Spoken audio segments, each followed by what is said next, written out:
It has to be said, whatever venture Meghan and Harry decide to launch, there's always some negativity attached. And I'm not saying that in a basking glory way of whatever, but seemingly, without the sort of, shall we say, expertise of the British monarchy, as I pointed out the other day, you can see the endless gaffes that the wannabe royals actually do. I mean, Meghan and Harry have no expertise at all in self-marketing, promotion, and they've paid literally thousands of pounds to alleged experts in order to guide them in the right direction. But seemingly at every single corner, there's a problem, Now, you can rant and rave all you want, but when you hire expertise, you either take it on board or basically do it yourself. Seemingly, though, Meghan wants the cake and eat it. Let me explain. Morning, how are you? Nice to see you. How are you? I know I've got told off for not waving. You all right? Yes.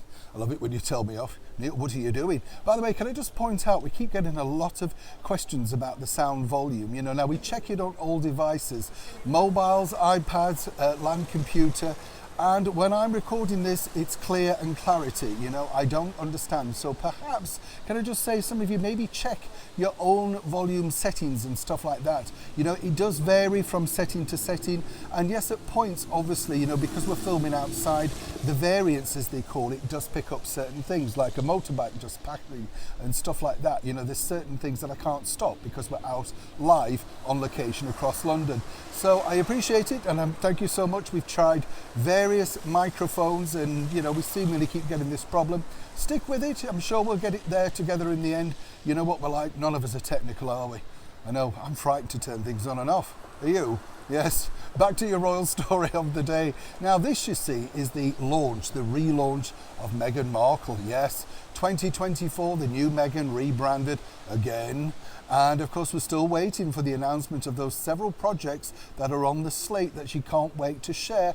You would have thought she might have teased a little bit of something on the website. Nothing. What's interesting also to note, you see, with Meghan herself is that illustrious biog, the New York Times bestseller, The Bench book, which is now being discontinued. Yes, interesting that. You can't buy it, you can't order it, so what's the problem there? As ever, we have to say allegedly. But what is interesting is the inner battles that Meghan and Harry have with their team. You see, as you know, they wanted to talk about their sort of charitable opportunities and events, everything the good things that Arch will do, and that's up to them. That's their platform, exactly what the website is set up for. Looks very regal, doesn't it? Yes, no two ways about that. Hawking on to that royal connection, no two ways about it. But what's interesting here, you see, is that Meghan wanted to include certain things in her biog. That's right. And what was interesting about that is the one big thing that's missing from the biog that she felt was paramount to her structure and exactly how she sets things up. Remember this? That's right. 40 times 40, when Meghan was 40 apparently, and she wanted to do this good deed where you spent 40 minutes or 40 seconds in her case probably of your time guiding somebody and into a better life, all that sort of stuff, inspiring that. One or two people decided to get involved. I think Princess Eugenie may have retweeted it or put it on Instagram. Most of the masses just disregarded it as nonsense and fluff and absolute mockery of the British monarchy.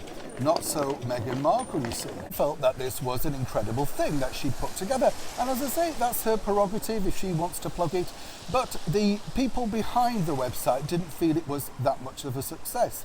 Now, you have to say they're obviously mocking, laughing and sniggering, because the bottom line is they trumpeted the success of the Archetypes podcast, #1 in all these countries. If it was that successful, why did it get binned by a major international brand?